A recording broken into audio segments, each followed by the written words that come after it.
ఈ వీడియోలో leap app నుంచి సిబిఏ మెటీరియల్ ను థర్డ్ క్లాస్ నుంచి 10th క్లాస్ వరకు అన్ని సబ్జెక్ట్స్ సంబంధించి ఏ విధంగా డౌన్లోడ్ చేసుకోవాలనేది ఈ వీడియోలో చూద్దాం. ముందుగా మనం లీప్ యాప్ ను ఓపెన్ చేయాలి. ఇక్కడ యూజర్ నేమ్ వద్ద మన యొక్క ఇండివిజువల్ ట్రెజరీ ఐడి, అదేవిధంగా ఈ అటెండెన్స్ యాప్ లో మన యొక్క ఇండివిజువల్ పాస్వర్డ్ ఇచ్చేసేసి ముందుగా ఈ విధంగా లీప్ యాప్ లోకి మన యొక్క ట్రెజరీ ఐడి ద్వారా లాగిన్ అవ్వాల్సి ఉంటుంది.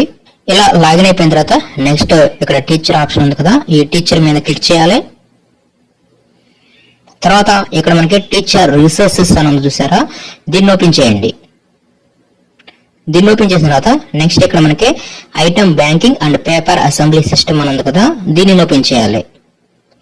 దీన్ని ఓపెన్ చేస్తే ఇక్కడ మనకి క్లాసెస్ కనిపిస్తాయి. ఇక్కడ మనం ఏ క్లాస్ అయితే డీల్ చేస్తున్నామో ఆ క్లాస్ ని ఇక్కడ మనం సెలెక్ట్ చేసుకోవాలి. ఇక్కడ ఈ మెటీరియల్ అనేది థర్డ్ క్లాస్ నుంచి 10th క్లాస్ వరకు అవైలబుల్ గా ఉంటుంది.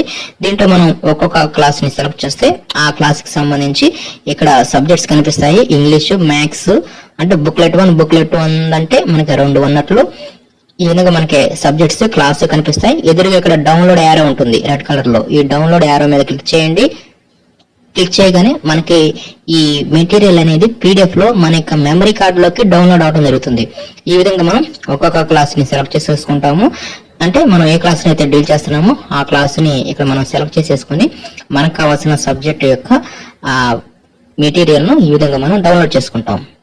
డౌన్లోడ్ చేసుకున్న తర్వాత నెక్స్ట్ మీరు మీ యొక్క మెమరీ కార్డ్ ని ఓపెన్ చేయండి, అంటే ఫైల్ మేనేజర్ ని ఓపెన్ చేయండి. ఇక్కడ మీకు రీసెంట్స్ లో మీరు డౌన్లోడ్ చేసుకున్న ఆ ఫైల్స్ అనేవి ఇక్కడ మీకు కనిపిస్తాయి. మీరు ఒక్కొక్క పీడిఎఫ్ డాక్యుమెంట్ ని ఓపెన్ చేసేసి ఆ మెటీరియల్ ను మీరు చూడవచ్చు. ఈ మెటీరియల్ ను మనం విద్యార్థుల చేత ప్రిపేర్ అనేది చేపించాల్సి ఉంటుంది. ఈ విధంగా లీప్ యాప్ లో మనం టీచర్ రిసోర్సెస్ ద్వారా థర్డ్ క్లాస్ నుంచి 10th క్లాస్ వరకు సిబిఐ మెటీరియల్ ను ఈ విధంగా మనం పీడిఎఫ్ లోకి డౌన్లోడ్ చేసుకోవచ్చు.